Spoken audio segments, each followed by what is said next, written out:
Hi hello నమస్తే అందరూ ఎలా ఉన్నారు? తెలంగాణ స్టేట్లో ఎలక్షన్స్ అనేవి కంప్లీట్ అయ్యి అక్కడ కాంగ్రెస్ పార్టీ అయితే అధికారంలోకి అయితే రావడం జరిగింది.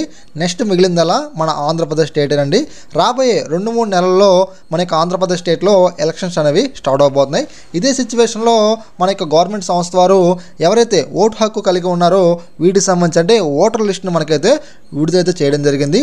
ఈరోజు ఈ వీడియోలో మనమైతే మరి మన యొక్క ఓటర్ లిస్ట్ను మన యొక్క మొబైల్లో కావచ్చు, మన యొక్క కంప్యూటర్లో కావచ్చు ఎలా డౌన్లోడ్ చేసుకోవాలి అనే విషయం గురించి మనమైతే ఈ వీడియోలో మనం డిస్కస్ చేద్దాం. మరి మనం ఆలస్యం చేయకుండా వీడియోకి వెళ్ళిపోదాం.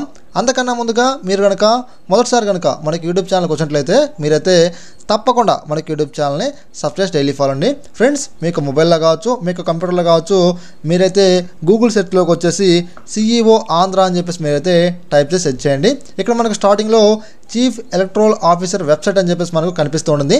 ఇక్కడ మీరైతే క్లిక్ చేయండి. మనం క్లిక్ చేసిన తర్వాత ఈ యొక్క వెబ్సైట్ మనకి ఇలా అయితే ఓపెన్ అవుతుందండి.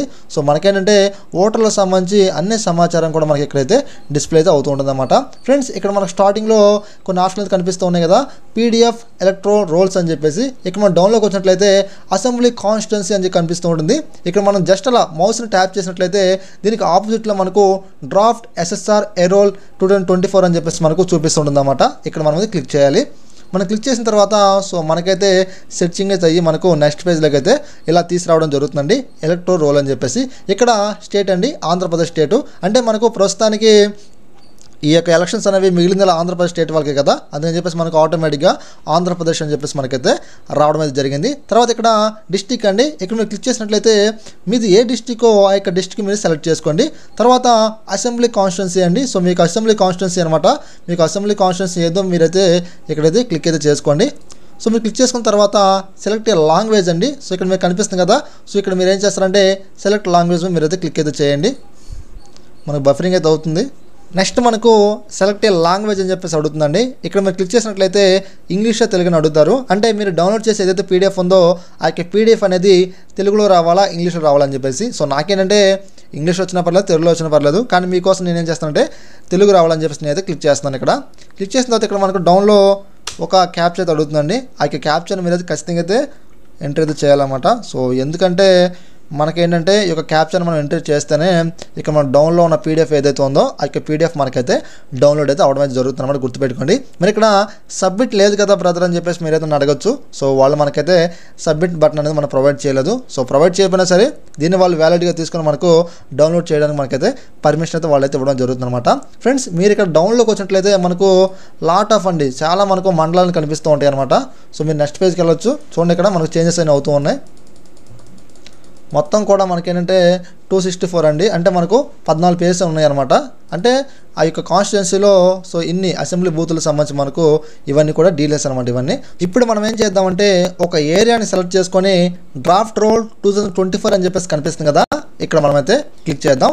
ఇలా మనకు సెర్చింగ్ జరిగిన తర్వాత మనకు డౌన్లోడ్ అవ్వగానే PDFని మనం ఓపెన్ చేసిన తర్వాత ఓటర్ల జాబితా 2024 ఆంధ్రప్రదేశ్ అని చెప్పేసి మనకు ఇలా రావడం జరుగుతుంది. ఇక అదేవిధంగా మనకు అక్టోబర్ నెలలో దీన్ని మనకైతే ఇష్యూ అయితే చేయడం అయితే జరిగింది. ఇక అదేవిధంగా ఎవరైతే పాత వారు ఉన్నారో వాళ్ళ యొక్క లిస్ట్ మనకైతే ఇక్కడ డిస్ప్లే అవ్వడం జరుగుతుందండి.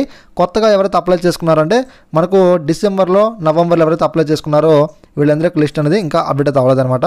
వారికి ఓట్ కార్డ్స్ అనేవి వచ్చిన వెంటనే మనకు అప్డేట్ అయితే అవ్వడం జరుగుతుంది. ఇక అదేవిధంగా కాస్త డౌన్లోకి వచ్చినట్లయితే ఇక్కడ మనకు ఆ యొక్క ఏరియాలో పురుషులకు మహిళలకు ఎన్ని ఓట్లు ఉన్నాయి అన్నీ కూడా మనకు చూపిస్తూ ఉంటుంది. తర్వాత పోలింగ్ స్టాక్, తర్వాత గూగుల్ మ్యాప్, తర్వాత మనకు ఎక్కడ వాడి యొక్క ఫొటోస్ అన్నీ కూడా మనకి ఇక్కడైతే ప్రొవైడ్ అయితే చేయడం జరుగుతుంది అన్నమాట. ఇక మనకు ఫైనల్గా వచ్చేసి ఓటర్ లిస్ట్ అండి. ఇక్కడ మీరు చూసుకోవచ్చు. మన ఓటు వేయడానికి వెళ్ళేటప్పుడు ఒక స్లిప్ ఇస్తారు కదా, ఆ స్లిప్పే ఇదనమాట. ఇక్కడ మనకు యొక్క పేరు, భర్త పేరు, ఇంటి సంఖ్య, తర్వాత వయసు, తర్వాత జెండర్, ఇవన్నీ కూడా మనకు సో వీళ్ళైతే ఇక్కడ మెన్షన్ చేస్తారండి. తర్వాత స్లిప్ నెంబర్స్ కూడా 1 2 3 4 అని చెప్పేసి ఉన్నాయి కదా, చూసుకోవచ్చు. ఇక్కడ మీరు చాలా ఉన్నాయండి. ఇది ఫేక్ కాదు, రీల్ అనమాట.